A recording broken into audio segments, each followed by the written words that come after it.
주가 얽힌 속내, 기업 공시 속의 숨겨진 진실 다 파헤쳐드립니다. 국내 최고의 공시 분석가와 함께하는 수상한 공시. 안녕하세요. 전 진행의 아나운서 이소미입니다. 오늘도 함께해 주실 변영인 대표님 모시고 이야기 나눠보도록 하겠습니다. 대표님 어서 오세요. 네, 안녕하십니까. 네, 반갑습니다. 대표님 이제 곧 금요일이에요, 오늘이. 네. 예, 제가 제일 좋아하는 이 불금이죠. 맞습니다. 불금인데 요즘 네. 뭐 코로나 때문에 불은 안 나고 그냥 금요일입니다. 그냥 금요일인가요? 그렇죠. 네. 근데 요새 저희가 3월 초부터 좀 데일리 방송 좀 했지 않습니까? 맞습니다. 이게 원래 좀 격주 방송할 때는 네. 좀 이틀 방송할 때는 방송도 조금 준비할 수 있는 시간 좀 여유가 있다 보니까 좀 좋은데 이게 매일매일 하게 되니까 좀 단점이 네. 이거 좀 공부를 좀 많이 해서 네. 좀 뭐 새롭고 좀 정확한 것도 많이 좀 보여드리고 싶은데 이게 너무 이 양이 많습니다. 매일매일 좀- 또 소화하셔야 되니까. 그렇죠. 그래서 뭐 그럼에도 불구하고 네. 좀 즐거운 마음으로 또 네. 여러분들과 좀 좋은 소통해야 되니까요. 네. 자, 그런 관점에서 좀 이 수상한 공시도 많은 좀 관심을 좀 부탁드리겠습니다. 네, 좋습니다. 이렇게 우리 변 대표님께서 하루도 빠짐없이 매일매일 우리 시청자분들을 위해서 늘 이 공시 내용을 정확하게 분석해주고 계시니까요. 매일매일 이 시간 놓치지 마시고 함께해 주시고요. 먼저 오늘장, 오후장 정리부터 나눠보도록 하겠습니다. 이 간밤에 미국 국채 금리 상승으로 이 나스닥이 급락을 하게 되면서 역시 국내 증시에도 영향이 미쳐진 모습이었습니다. 오늘 오전에는 코스피 코스닥 양시장이 모두 하락 출발을 했는데 거기다가 오늘 불금 우리 사실 주식 장세 속에서는 금요일이 조금 처지는 하루이기도 하잖아요. 이제 그런 분위기도 있고 사실 뭐 급반전 시킬 만한 호재도 나오지 않은 상황에서 좀 이렇게 하락하는 모습을 보였었는데 그래도 중간에는 코스닥이 전일 종가를 회복하는 모습도 보였었고요. 전체적인 흐름이 어떤 바이오주의 강세로 흘러가는 느낌을 보였었는데 변 대표님 오늘 오후장 흐름 좀 어떻게 분석하면 좋을까요? 저희가 이거 좀 제 자랑 조금 할게요.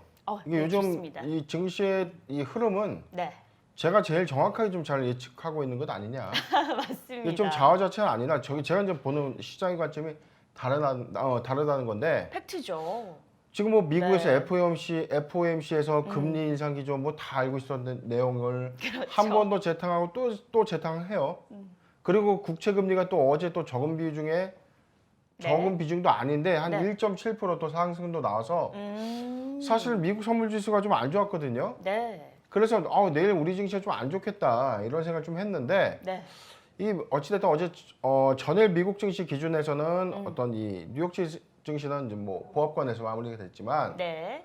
이 나스닥 종목은 한 2%대 또 급락 나왔다는 거죠. 맞습니다. 그다음에 반도체 지수 또한 하락이 좀 나왔는데 네. 자, 이런 어떤 미국 지수의 전날 밤에 어떤 이 영향이 네. 다음날 우리 증시에서 되게 뭐 좀 무섭고 좀 동일한 흐름으로 좀 예측되는 것 아니냐 이런 걱정들 좀 맞습니다. 하시는데 네. 자, 제가 말씀드렸지 않습니까? 3월 둘째 주 다음 주 화요일까지는 기업들의 감사 보고서 제출 디데이입니다. 그렇습니다. 자, 예외적인 요건을 좀 피해 간다면 그 요건이 아니면 무조건 내야 되는데 네. 자, 감사 보고서가 정상적으로 나온다는 것은 네. 기업의 불확실성, 회계 관점의 불확실성을 올해는 문제없이 털고 왔다는 얘기예요. 네. 자, 그런 관점 때문에 감사 보고서 제출 이후에는 기업들이 계획했던 사업을 실행에 옮기고 네. 이 사업을 하려면 또 뭐가 필요하죠?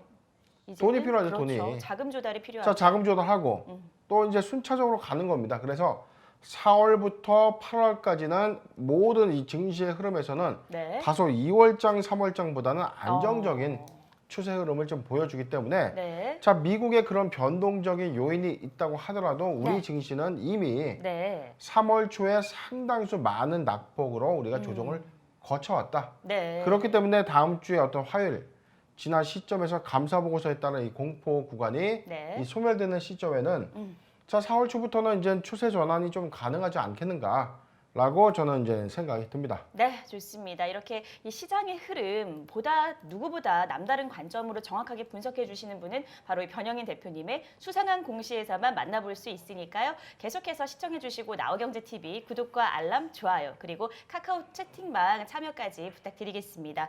어쨌든 저희가 누차 계속해서 말씀드렸던 감사 보고서 제출 시한, 이 디데이가 이젠 정말 코앞으로 다가왔습니다. 4월 초부터 또 8월까지는 2, 3월에 낙폭 안목을 회복하는 모습들 그리고 투심도 다시 회복되는 흐름을 가져갈 것이다 라는 점 참고하셔서 투자 대응해 나가시면 되겠고요. 다음은 이슈앤 공시 살펴보도록 하겠습니다. 오늘의 이슈로 떠오른 종목 바로 좀 지트리 BNT 얘기를 해보도록 할 텐데요. 사실 이 지트리 BNT가 어제장에서 급작스럽게 하한가를 맞았습니다. 이 먼저는 지트리 BNT가 어떤 기업인지 소개해 드릴 텐데요. 지트리 BNT는 2000년도 6월 7일에 설립이 됐고요. 이 합병 등을 통해서 현재는 백신 사업과 전자 사업을 함께 영위하고 있는 기업입니다. 그리고 또 바이오 신약 개발 사업까지 새롭게 좀 추진을 하고 있는데요. 2014년도에 신약 개발업으로 진출을 했고 보유하고 있는 파이프라인으로는 안구건조증 그리고 각막염 등의 안과 질환에 특화된 이런 펩타이드 성분을 함유한 바이오 신약을 제작하고 있는 개발 중인데요.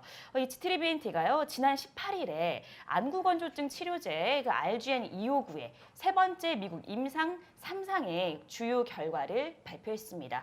바로 이 결과가 좀 이 주가에 영향을 미쳐졌는데요. 이제 어떠한 결과가 나왔냐면 1차 지표 평가 지수의 이 통계적 유의성을 확보하지 못했다라는 소식이 전해지면서 좀 급락하는 모습을 보였습니다. 사실 오늘장에서도 좀 3% 하락세를 보이다가 낙폭을 조금은 만회하는 듯한 그런 모습을 보이긴 했었는데 자세한 사항 대표님 분석 좀 부탁드릴게요. 예, 뭐 일단 지트리 BNT 뭐 어제였는데, 네. 자 지금 뭐 알고 있는 것처럼 안구건조증 치료제 파이프라인이죠. 그렇죠. RGN-259 이 임상 파이프라인이 지금 네. 임상 3상 단계에서 자 1차 유의성 이 결과 보고를 한번 했었습니다. 네. 자 그런데 이게 공시로 나오지는 않았어요. 이게 기타 경영사항의 어떤 공시사항으로 좀 이야기가 되는 부분들은 네. 아직은 임상의 어떤 최종 마무리 단계에서의 어떤 임상 최종 결과가 아니기 때문에 자 우리가 임상 1상과 2상, 3상을 거치는 이 바이오 회사들이 갖고 있는 이 특정한 어떤 후보 물질, 네. 즉 임상 그러니까 치료제죠, 치료제 파이프라인인데 네. 이 부분이 임상 단계를 거쳐가는데 사실은 우리 시장이 유독 바이오 회사, 바이오 신약을 개발하는 회사일수록 네. 이런 어떤 이 결과가 조금이라도 좋지 못하면 예민하게. 바로 증시에서 무슨 뭐 상장 폐지 뭐 맞는 것처럼 맞습니다. 뭐 하한가까지 가는 거예요. 근데 네. 자 우리가 정확하게 투자를 하는 거지 우리가 노름을 하는 게 아니거든요. 그렇죠. 자 그런 관점에서 지트리 BNT 네. 다시 한번 좀 설명을 좀 해드리겠습니다. 네, 좋습니다. 자 이 회사가요 700명의 피험자를 대상으로 미국 안과병원에서 이제 실시한 네. 3상의 어떤 중간 결과를 좀 발표를 했는데 네. 자 1차 평가 변수로 선정됐던 안구 불편감과 네. 이 영역에 따른 이 각막 염색 점수에서 통계적 유의차가 있었다. 그러니까 유의성이 확보되지 못했다. 즉 이 막연한 이 막대한 어떤 효능을 좀 입증하지 못했다라는 표현도 네. 좀 맞는 말일 텐데 네. 자 임상 단계예요. 제가 신약의 임상은 어떻게 표현하죠? 자 우리 군대 다녀오신 분들은 다 아실 겁니다. 처음에 총을 가지고 사격술 딱 할 때 총 쏩니다. 네. 이 관역에다 대고 이 총을 쏘는데 네. 총이 안 맞아요. 똑같은 총을 1부터 10까지 홍길동, 홍길순 다 나눠주면 똑같은 총인데 안 맞습니다. 왜? 그렇죠. 제가 보는 이 사람마다의 이 시력, 시각이나 그 다음에 이 어떤 이 0점이라고 하죠. 네. 이제 그런 능력치가 좀 다른 거예요. 그래서 같은 기본적인 재원에 동일한 어떤 이 표본화된 네. 이 물품이 있다고 하더라도 이게 사람마다 적용이 다 다르다. 즉 총은 0점이라는 걸 맞춰가면서 이 중간의 관역에 이 조준점을 맞추거든요. 네. 자 이렇게 제가 좀 비유를 좀 한 건데 파이프라인 역시 그렇습니다. 임상에서 자 임상 2상까지는 좋은 결과가 이제 도출이 돼서 임상 네. 3상으로 이제 넘어갔는데 네. 3상에서 유의성을 확보하지 못했다는 거는 다시 이 함량이라든가 이 물질에 대한 어떤 이 혼합량을 조금 이렇게 변동하면서 네. 다시 하면 되는 겁니다. 그런데 주가는 뭐 한 22% 정도 좀 급락했고 잠깐 볼까요? 네. 자, 지트리 BNT 어제 하한가 같네요. 맞아요. 자, 903만 주 물량의 하한가 기록했고 어. 오늘은 아까 좀 하락폭이 좀 있었는데 지금 다시 보합권 영역까지 주가는 좀 회복되고 있습니다. 네. 자, 뭐냐면 임상 단계에서 최종 실패는 아니다.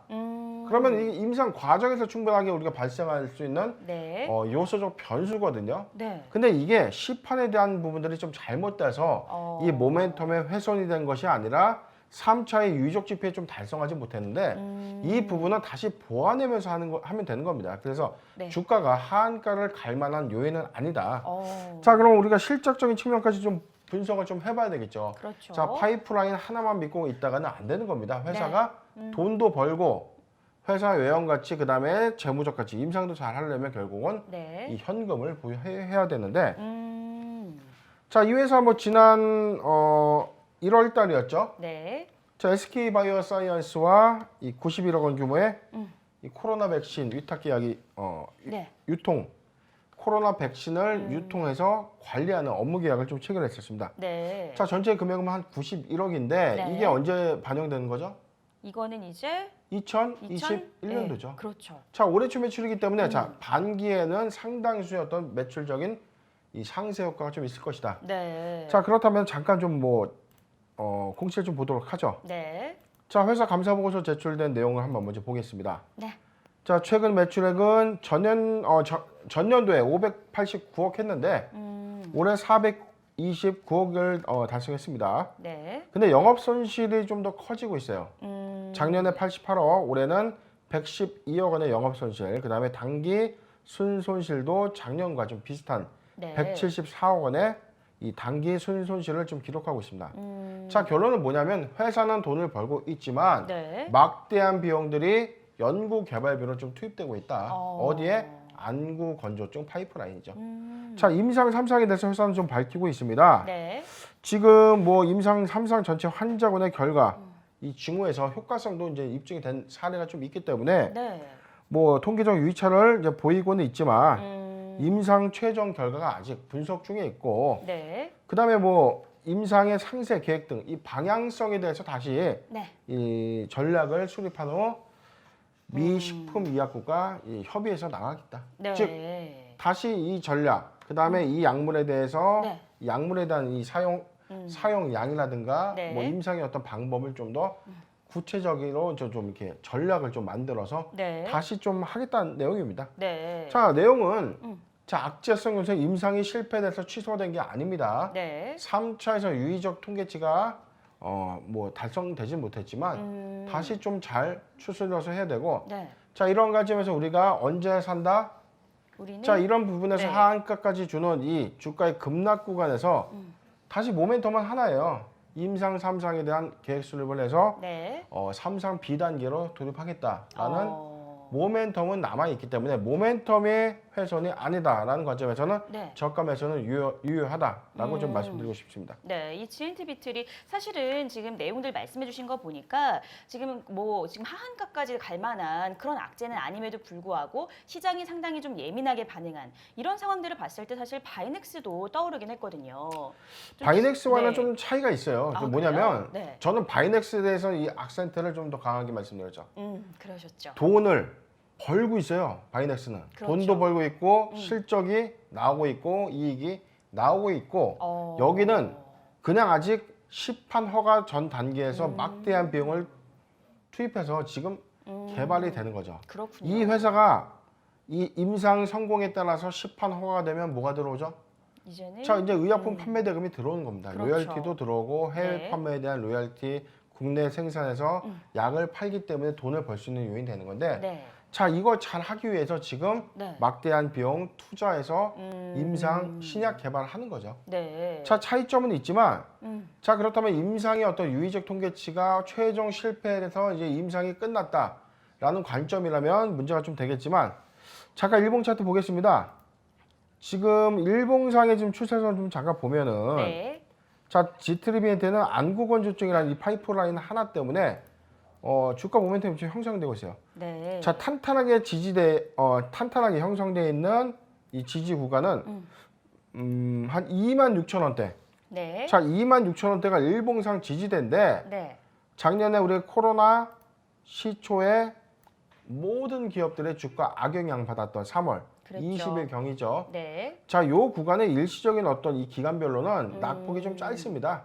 그래서 우리가 일봉상의 요 저점을 최고의 저점이라고 볼 수는 없고, 네. 자, 통상적으로 26,000원을 좀 저는 보고 있는데, 네. 자, 일봉상의 주가는 코로나 이전인 코로나로 인한 팬데믹이 시작됐던 전조 3월 20일에 어떤 종가 부근까지 주가는 형성되어 있다. 즉 뭐냐면 일봉상의 최저점의 영역에 있기 때문에 네. 지금은 매수의 구간으로 봐도 무방합니다. 네. 그런데 지금 G3BNT 자체가 네. 삼상에 대한 어떤 이 안구건조증 이 모멘텀이 현재 다시 부각되려면 시간적인 좀 조정은 좀 필요해요. 그렇군요. 자, 삼상시험 다시 부각된 시점의 주가는 26,000원은 단기에 갭을 메꿀 것이다. 네. 그렇다면 이 임상 3상의 어떤 돌입 여부에 따라서 네. 주가 모멘텀은 한 3만 원대까지는 좀 단기간, 중기간은 좀 유효하지 않겠는가라고 좀 예측이 좀 되고 있고, 네. 회사가 지금 발행한 전환사채 대금이 일부 최근에 상환이 되면서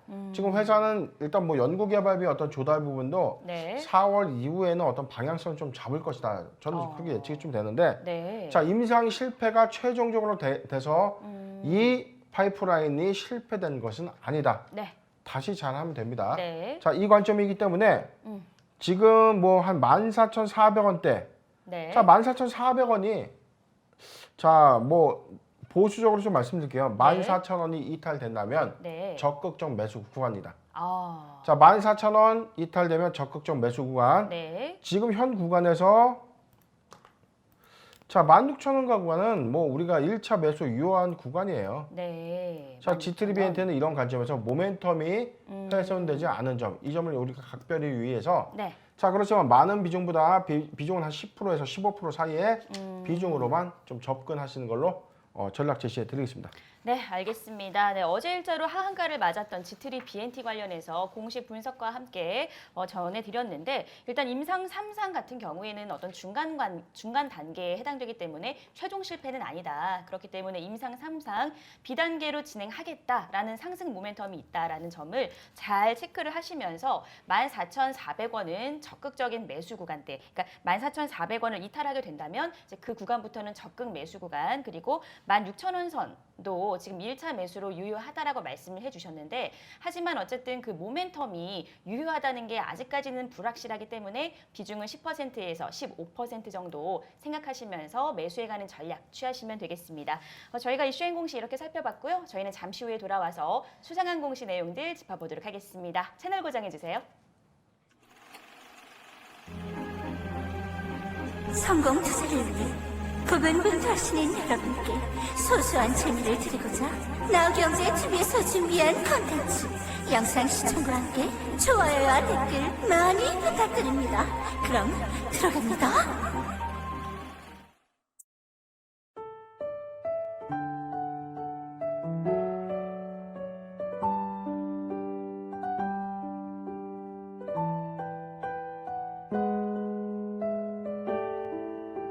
텐데요. 바로 서진 시스템입니다. 이 서진 시스템 5G 관련주로도 많이 알고 계실 텐데요. 이 기업 같은 경우에는 2017년도 3월에 코스닥 시장에 상장된 통신 부품 제조업체입니다. 그리고 이제 주요 사업을 보게 되면은 금속 가공 기술과 시스템 설계 역량을 바탕으로 해서 통신 장비로 그 핸드폰 그리고 반도체 장비 등의 함체와 구조물 또 전기 구동 장치 등의 어떤 통신 케이스를 제조하고 판매하는 사업을 영위를 하고 있고요. 자회사를 통해서는 이 베트남 공장과 또 설비 투자로 인해서 자동차와 그리고 전기 자동차 부품을 일부 양산을 하고 있고 이 추가적으로도 앞으로 이제 개발과 양산에 대해서 이제 진행을 하고 있다라는 의견도 전해드리겠습니다. 다음은 좀 매출 현황을 살펴보도록 하겠습니다. 이 매출 현황 좀 살펴보게 되시면 지난 15일에 이제 나타났죠. 이 연결 기준 이 매출액이요. 지난해 영업이익 같은 경우에는 49억 원, 전년 대비해서 90.9%가 감소했다고 공시를 했고요. 그리고 또 동기간 매출액 같은 경우에도 17.9%가 감소를 했습니다. 그리고 또 단기 순손실액도 58억을 기록을 하게 되면서 역시나 좀 적자 전환을 하게 됐는데 이렇게 적자 전환을 하게 된 데 있어서는 아무래도 코로나19에 대한 이제 그런 피해로 실적이 악화됐다. 라고 이제 좀 밝혔습니다. 대표님 이거 관련해 가지고요. 좀 어떤 공시 저희가 살펴보면 좋을까요? 자, 우리가 좀 2021년도에 좀 주목할 사업 부분 제가 몇 가지 좀 포인트 잡아드린 게 있었죠. 네. 자, 2차 전지 관련된 소부장, 그다음에 반도체 전공정, 후공정, 그다음에 소부장. 네. 그다음에 5G 관련된 이 실적 부분 요인이 네. 올 상반기에 우리가 한 1분기 실적만 보면 이제 가름할 수 있을 것 같은데 자, 작년까지는 모든 대표적인 경우는 오이 솔루션 같은 회사도 실적이 크게 좋지는 못했습니다. 네. 자, 투자는 많이 했는데 그럼 언제 회수하고 언제 수익 낼 것인가라는 관점에서 네. 2021년도는 좀 기대치를 좀 갖고 있습니다. 자, 1분기의 어떤 실적 부분이 네. 어닝 서프라이즈로 만약에 체크가 된다면 반기에 자, 낙폭과대 상관없이 좀 적극적인 어떤 매수에도 무방하다라고 좀 예측할 수 있는데 자, 네. 우리가 5월 15일이 1분기 실적 보고서를 좀 제출한 날이죠. 네. 그런데 지금 이 5G의 어떤 이 관련된 이 장비주 같은 경우도 사실은 지금 흐름을 좀 나타내주고 있거든요. 자, 서진 시스템 최근에 어떤 전환사채 발행 결정했는데요. 잠깐 보도록 하겠습니다. 네. 자, 3월 18일에 다시 기재정정을 좀 하긴 했지만 네. 회사는 700억 원의 7회차 전환사채 발행 결정을 했고요. 네. 자, 납입 대상자는 선플라워 홀딩스 요한회사, 그다음에 3호 투자 합자 회사. 자, 기관들입니다. 네. 자, 기관들이 700억 원 규모의 이 전환사채 납입을 하는데 회사는요, 이 자금 조달을 통해서 신규 프로젝트 대응을 위해서 베트남 공장 시설 확충이랑 매출 증가에 따른 원자재 구입 등을 위한 자금으로 사용할 것이다. 힌트가 나와 있죠. 다 돈 벌기 위해서 지금 원료 사야 된다 이 얘기입니다. 그렇습니다. 2020년도 실적이 안 네. 좋았죠. 2021년도 실적은 네. 자, 우리가 체크를 하고 넘어가죠. 1분기 시그널에서 매출의 이익폭이 좋아졌다면 반기는 더 좋아질 것이다. 그럼 네. 3분기에 대한 기대감도 크고 2021년도 연말에 이 서진 시스템의 성장치에도 한번 지목해 볼 필요가 있다. 네. 자, 두 번째 전환사채 발행 결정 공시 잠깐 보겠습니다. 네. 아까 700억이었습니다. 자, 이외 지금은 400억 규모의 또 8회차 무기명식 이건부 무보증 전환사채 또 발행 결정을 했는데요. 네. 자, 여기도 마찬가지로 선플라워 제3호 홀딩스 요한회사 전동규. 자, 서진 시스템 현재 오너입니다. 최대 주주죠. 네. 자, 200억씩 총 400억 원의 자금 조달했는데 네. 자, 조달 사용대금 아까랑 똑같습니다. 베트남 공장을 짓는데 이 시설 확충하고 매출 증가를 하기 위해서 원자재 구입을 위해서 자금 필요합니다. 네. 얼마 조달했죠? 아까 1,100억이죠. 네, 그렇죠. 자, 어마어마한 전환사채 빚으로 일단 땡긴 겁니다. 네. 빚으로 자금 조달했는데 네. 자, 도대체 얼마를 벌려고 1,100억이나 이 조달했느냐? 그러게요. 자, 관심이 안 갈 수가 없습니다. 근데 맞습니다. 아까 우리가 봤다시피 네. 실적이 좋지가 못해요. 전기 실적은 17.9%가 좀 감소했고, 그랬죠. 그다음에 영업 이익의 폭도 543억에서 49억으로 크게 많이 줄었어요. 감소했습니다. 네. 그리고 적자 전환했죠. 489억 원의 이익을 냈는데 네. 58억 원의 순손실 좀 냈는데 네. 자, 해외 법인들의 설비 투자 증가로 인한 고정비 증가, 환율 하락으로 인해서 그 외환 차손 반영, 그다음에 전환사채 파생 상품 평가 손실, 즉 주가가 올라서 이 부분 상당수 손실로 가손실 잡은 겁니다. 가손실. 자, 이 요인인데 자, 증권가에서는 지금 이 통신사의 이 버라이즌 양, 삼성에서 버라이즌의 7조 원 규모의 통신 이 장비 수주를 했죠. 네. 자, 버라이즌 양 매출액 증가 추세를 이제 감안할 때, 자, 5G의 통신 관련된 장비주의 수혜는 2분기부터 좀 본격화될 것이다라는 건 지난번에 오이 솔루션을 통해서도 저희가 말씀드린 바 있습니다. 네, 그렇습니다. 자, 이러한 성장성을 좀 주목해서 서진 시스템의 막대한 투자, 자, 선행에서 이어지는 투자, 그 다음에 버라이즌 향의 새로운 매출 구조가 직접적으로 투입되는 이 시기가 올 상반기라고 봤을 때 네. 상반기부터 이 5G 관련 종목들의 움직임은 좀 가시화될 것이다. 그리고 네. 3분기를 정점으로 시세를 한번 좀 불출할 것으로 저는 예상하는데 네. 자, 이런 관점에서 우리가 저가형에서 조정 시 매수 전략으로 좀 봐도 무방하다. 좀 의견을 드리겠습니다. 네, 알겠습니다. 네, 역시 그 서진 시스템 저희가 이제 변 대표님을 통해서 우리가 올해 좀 바라봐야 할 사업군 어떤 게 있을까 봤을 때 2차 전지 그리고 반도체 또 관련 소보장과 5G 관련주였습니다. 특히 이제 5G 관련주 같은 경우에는 이제 코로나19에 어떤 피해를 입었다라는 하는 기업들도 상당히 많았는데요. 이럴 때에 오히려 매수 관점에서 앞으로의 그 2분기 그 실적 보고서 이제 제출되게 되면서 이제 있어지게 되는 어떤 어닝 서프라이즈나 턴어라운드 이런 개념들을 잡을 수가 있다라는 말씀 전해주시면서요. 타점을 한번 네, 볼까요? 서진 시스템 한번 타점 한번 보도록 하겠습니다. 네, 뭐 지금 네. 시간이 좀 얼마 안 남았는데 좀 맞습니다. 빠르게 우리가 타점 보고 마무리하도록 하죠. 네, 자, 지금 일봉상에서 지금 한 단기 저점은 한 39,000원대로 좀 저는 보여지는데 네, 자, 지금 회사는 어떤 지수 조정에 따른 어떤 하락이 좀 있었던 시기가 있었지만 다시 최근에 지수가 좀 더 안정적인 추세를 좀 전환되면서 주가가 다시 소폭의 어떤 우상향 패턴을 추세 전환했다는 거죠. 네. 자, 이제는 실적은 안 좋았기 때문에 이런 실적 선반영은 이미 하반기에 끝났다. 그렇다면 1분기에 어떤 호실적을 바탕으로 주가가 간다면 자, 주가는 시그널상 상승할 수밖에 없는 자, 시그널을 지금 그릴 수밖에 없는데 자, 문제는 실적이 받쳐줘야 된다는 겁니다. 네. 1분기의 실적이 전기 대비해서 큰 폭의 어떤 추세 전환되고 순익 전환 된다는 관점에서 우리가 한번 포인트를 좀 잡고 네. 자, 지금 타점 잠깐 보더라도 자, 지금 저는 이 구간을 보여줘요. 자, 38,000원에서 네. 36,000원 구간은 적극적 1차 매수 구간 네. 내지는 적극적 매수 구간으로 봐도 무방하다. 어. 자, 그렇다면 지금 현 구간 좀 높은 건가요? 자, 다소 저는 여기서 코멘트하기 좀 어려운 게 네. 자, 패턴상은 지금 실적적인 부분 1분기 실적 저도 참 궁금한데 그 부분을 좀 보고 간다면 지금도 좀 나쁘진 않은 구간입니다. 그런데 1차 매수 유효한 구간은 전 여기로 보여줍니다. 자, 42,000원대에 도달될 때는 한 5% 비중, 10% 미만의 비중으로 자, 이 구간이 하회할 때 조금씩 좀 모아가는 그런 투자 전략으로 우리가 한 3분기 실적까지는 네. 실적 추이에 따른 어떤 모멘텀을 명심해서 투자 전략을 나가시길 바라겠습니다. 네, 좋습니다. 수상항공시 두 번째 종목, 네, 서진 시스템, 네, 매수 타점도 잡아주셨는데요. 역시나 그 5월 15일에 발표될 1분기 이 그 실적 보고서 제출과 관련해서 결과가 호실적이 나온 경우를 전제 조건 하에 일단 42,000원 1차 매수가에서 5%에서 10% 미만으로 담으시면서 하회할 때마다 분할 매수해가는 전략도 유효하다는 말씀해 주셨고요. 그리고 좀 더 내려와서 36,000원에서 38,000원대 구간 같은 경우에는 1차 또는 적극적 매수 타점이다. 라고 보신다고 전해주셨습니다. 내용들 참고하셔서 앞으로도 성공투자 전략 쭉 이어나가시면 좋겠고요. 오늘도 국내 최고의 공시 분석가와 함께하는 수상한 공시, 네, 저희 수상한 공시 계속해서 많이 애청 부탁드리고 나우경제TV 구독과 좋아요, 알람 그리고 댓글 소통까지 부탁드리겠습니다. 저는 잠시 후에 손영희 전문가와 함께하는 잡아라 골든타임으로 돌아오도록 하겠습니다. 시청해주신 여러분 고맙습니다.